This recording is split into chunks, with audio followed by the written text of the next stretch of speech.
Qué linda noche que estamos viviendo de verdad con ustedes que están del otro lado. Mucha gente agradeciendo en las redes sociales esta linda charla entre música. ¿Qué tal? ¿Cómo estamos, Pacho? Pero fantástico. Salud, ¿por qué? ¿Por qué brindamos? Brindamos por Argentina, sus elecciones, la democracia y por los fabulosos Cadillacs, que fueron realmente ¡Qué grande! uno de mis conjuntos favoritos. Fabio, decime, ¿qué? No, que tengo una columna acá, pero los veo por el monitor. Lo está viendo por la tele, ok, bueno, por los fabulosos también, salud. Gracias, Sí. Gracias, maestro. Ah, qué lindo. Bueno, yo no quiero dejar de lado, sé que hoy el tiempo del programa no es el más largo del mundo y son estas charlas que uno disfruta porque quién quisiera, ¿no?, tenerlo ahora en la sobremesa a Pacho para que nos cuente tantas cosas. Pero sobre todo estamos viviendo un presente de manera mundial que es muy agitado. Ayer hablábamos y hacíamos en el noticiero un análisis con especialistas de todo lo que está viviendo el mundo sirio y todo lo que está viviendo Europa. Y no dejé de compararlo con lo que sucedió en algún momento allá con nuestros abuelos, nuestros bisabuelos que vinieron a la Argentina en busca de esa esperanza, huyendo también de un clima de tensión como fue la guerra.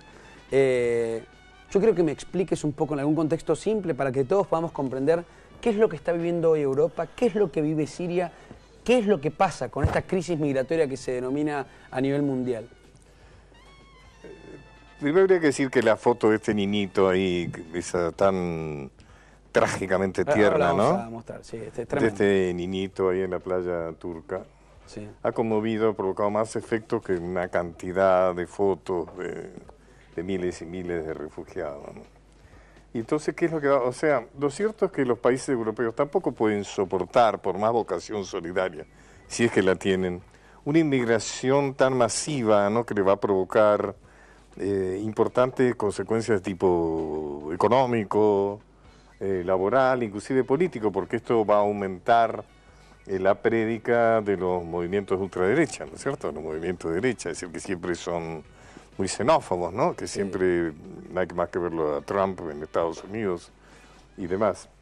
Y entonces cuando se reúnen, yo te voy a hacer un pronóstico, cuando se reúnen los grandes jefes de las potencias, en primera instancia están tratando de ver qué hacen con este alud, ¿no es cierto?, de gente.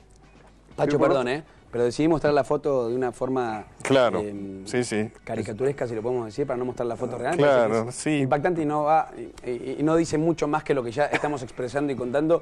Es la decisión que tomó para mostrarlo al aire de esta forma. Me parece que es mucho más representativa porque es un angelito realmente, un chiquitito de solamente 3 años que quedó en la costa, marcando lo que vos decías, ¿no? Y haciendo lo que no pudo hacer prácticamente ningún líder con ningún discurso. La escuchamos a Merkel hace un mes diciéndole a una niña siria que no le iba a poder recibir en su país a ella y a su familia, ¿no? Y las locuras que ahora Alemania ayer estaba recibiendo entre 6.000 y 7.000 inmigrantes. Pero los van a recibir, pero no pueden seguir recibiendo. Es decir, yo te pronostico que las reuniones de los grandes jefes de Estado, lo que están decidiendo es la guerra. Es decir, la única forma, y eso lo dijo, mira, un chiquito de unos 14 años, se ve de una clase media siria, con unas ojeras que parecían pintadas en negro, y él decía, quieren que termine, que los sirios no seamos más problemas, terminen la guerra, que no haya más guerra en Siria. Y ese es el diagnóstico. Yo creo que lo que va a haber es una unión de los países europeos y Estados Unidos y lo que sea, una alianza para terminar con las guerras en Irak, en Siria, que ya le están produciendo problemas graves a ellos. Creo que vamos a asistir a mucha violencia. ¿Hay alguna comparación? Digo, me animé a decirlo ayer, entre lo que pasó, digo, de aquellos abuelos o bisabuelos que huían de la guerra y venían también a un continente con esa esperanza o esa ilusión de poder cambiar todas las cosas que también dejaban, que debe ser duro con lo que está pasando hoy. Y sí, claro, es el destierro. El destierro siempre es una situación muy penosa, ¿no? Hay que recordar que Sócrates prefirió envenenarse con la cicuta que irse al destierro, porque tenía la alternativa de ir al destierro. O sea que es una situación extremadamente penosa y bueno, ahí hemos dado un ejemplo en su momento, porque realmente fuimos muy generosos, ¿no es cierto?, con los que huían, como decís, de la guerra, del antisemitismo, de la pobreza, ¿no es cierto? Pero yo no sé si es en el fondo, acá está mezclado con un problema de guerras terribles, ¿no es cierto? O sea que el mundo no puede seguir soportando la presencia del ISIS, por ejemplo, ¿no?, con extrema crueldad. En este momento tenemos cualquiera que entre a uno de los periódicos, uno de los periódicos digitales, va a ver cómo se queman vivos a 4 personas, ¿no es cierto?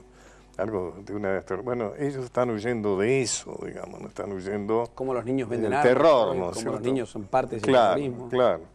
Y yo te decía, te pronostico, creo que lo que van a hacer las grandes potencias es tratar de terminar con, sea como sea, tratar de terminar con esa guerra que les están creando muchos problemas, ¿no es cierto? Ojalá sí sea, digo, para... Sí, para lo que poder pasa es que entender. la forma de terminar eso va a Es muy ser cruel.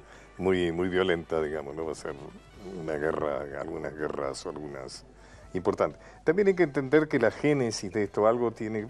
Yo pensaba hoy, fíjate vos, A ver. esto es el éxito de Osama Bin Laden. O sea, porque después del atentado contra las... Torres Gemelas, ¿no? vino la represalia norteamericana, que fue invadir Afganistán, invadir Irak. Sí. Y eso tuvo consecuencias terribles. Es decir, digamos, ha habido una afrenta, digamos, contra esos pueblos. No estoy justificando, digamos, a ISIS, nada por el estilo. Sí. Sino que uno se pregunta de dónde sale tanto odio, digamos, ¿no? Porque verdaderamente hay un odio desatado, ¿no? Y creo que tiene que ver con muchos años, muchos siglos de maltrato por parte de Occidente a esos pueblos, ¿no es cierto?, de la África árabe, ¿no? Quiero hablar también, para entender, es una hermosa observación, mientras también tomo un poquito de agua, algún trago. La idea es acompañarte también a vos en casa, terminando el domingo. Mañana estarás renegando porque empezás la semana y la idea es que escuches este grande y también al grande que tenemos allá, que es un lujazo para mí tenerlo al querido Flavio en esta noche. Quiero hablarle a toda la gente que, por ejemplo, ahora está interactuando en las redes sociales. Esto que también marca un nuevo paradigma en la comunicación y en la conducta humana. ¿Cómo se ve la historia desde la expresión o de la necesidad de la expresión de la gente en tiempo real, este mundo en tiempo real? Sí, claro. Es muy importante, o sea, los historiadores del futuro van a tener que apelar a eso. Fíjate vos que hay problemas del historiador de ahora A ver, también. sí. Es el hecho de que no hay facilidad de acceder a la intimidad de los protagonistas de la historia. No hay Por ejemplo, facilidad de cuando acceder a la vos, intimidad. a mí que me ha gustado mucho la historia del siglo XIX, suponete, Sí. ¿no? De Artigas, bueno, de Rosas, de los caudillos federales, etcétera, tenés las cartas, tenés las memorias que ellos escribían sin ningún problema de juicio por injuria, nada por el estilo, también muchas veces digamos, las declaraciones de ellos. Ahora la intimidad es de muy difícil acceso, ¿no es cierto? Porque ya no se escriben cartas, ahora se mandan mails que se pierden, ¿no es cierto? O los WhatsApps o demás. Así que las memorias que se escriben son, que pasan por 2 o 3 abogados, ¿no es cierto? Que les dicen, mira, esto no lo puedes decir porque te va a caer un juicio. O sea que son memorias muy lavadas, te diría. O sea, ¿no? hay intimidades guardadas ahora. La intimidad, muy difícil acceso. Y eso es complicado para un Y historiador. no es todo lo contrario, ¿no hay una sobreexposición de esas intimidades hoy? No sé si es lo que se sobrepone la intimidad, ¿no es cierto? Ah. Depende de quién hablas, qué sé yo, a lo mejor a una actriz, a lo mejor le conviene casarse frente a la cámara o divorciarse frente... Pero yo no sé si esa es la intimidad, ¿no es cierto? La intimidad es más bien algo más hondo, ¿no? Qué lindo, porque es verdad que hay que entender que la comunicación obviamente cambia, y cambia muchas cosas. Ahora, entendiendo un poco sobre tu vida, Sí, la historia, la medicina, sí. los libros, el teatro. Digo, si uno mete también, y estoy tratando de asociar, porque siempre en este programa mezclamos la relación de los artistas, ¿por qué esa vinculación? La medicina te debe haber dado un aporte, la historia otro, te debes haber encontrado, la psiquiatría, digo, esa formación, y el teatro. ¿Cómo se conlleva todo eso? ¿O con cuál, digamos, te aferrás y te quedás con más fuerza? Yo a veces cuando me preguntan eso que me preguntás, digo que mi empeño fue jugar con todos los juguetes que había en el placar, ¿no? O sea, me van a quedar unos cuantos, lamentablemente, pero te diría un poco como ser muy leal con mi deseo. ¿no? Pará, dijiste O sea, algo, te va a quedar muchos pendientes. ¿Qué te va a quedar pendiente? Sí, algunos, sí. ¿Qué te hubiese gustado? Quizás te hubiese gustado hacer algo que no sé. Hay cosas que... Por ejemplo, la arqueología, me hubiera encantado Mirá ser vos. arqueólogo, sí. Pero fíjate vos que todo esto, en el fondo, tiene una unión, y es... A mí me interesa mucho lo que no se ve, lo oculto. Es decir, yo creo que en la vida es más importante lo que no se ve que lo que se ve. Bueno, recién hablábamos de la intimidad, por ejemplo. Es decir, por ejemplo, el psicoanálisis, yo he hecho, como médico he hecho psicoanálisis. Sí. El psicoanálisis te cuenta y te muestra que tus acciones, tus actitudes, tus pensamientos, tus decisiones, están más influidos por lo que no sabes de vos mismo, por el inconsciente, que por lo que vos sabés de vos mismo, que es el consciente, ¿no? En la historia, recién hablábamos, a mí lo que me interesa de la historia es lo que no te cuenta la historia, es decir, lo que ha quedado anulado, digamos, escondido, oscurecido de la historia. Me gusta sacar a la luz esas cosas. O sea, es casi como una unión bastante fuerte con el psicoanálisis. El psicoanálisis también, de alguna manera, te saca, sí, trata de que conozcas aquello que no conocías de vos mismo. Después, por ejemplo, el teatro también. El teatro es una creación falsa, diríamos, de lo real. Es decir, el teatro te muestra aquello que en realidad no está, pero que vos crees. Entras en el juego y crees que está. Hay una película de Bertolucci, un director que siempre me gustó mucho, ¿no? Lamentablemente vemos poco cine europeo actualmente, sí, que creo que era En la Luna, donde el protagonista se va acercando a una cascada y a medida que va llegando se va a dar cuenta que en realidad se da cuenta que son rodillos de plástico que giran y que dan el efecto de una cascada. De una cascada, ¿no? O sea, también, o sea, la arqueología que te decía es típico, encontrar aquello que no está en la superficie, que es realmente lo que está abajo, escondido, para poder entender, digamos, qué pasaba en aquellos tiempos. Ahora, ¿por qué es eso? Creo que es la única asociación que hago de todo esto.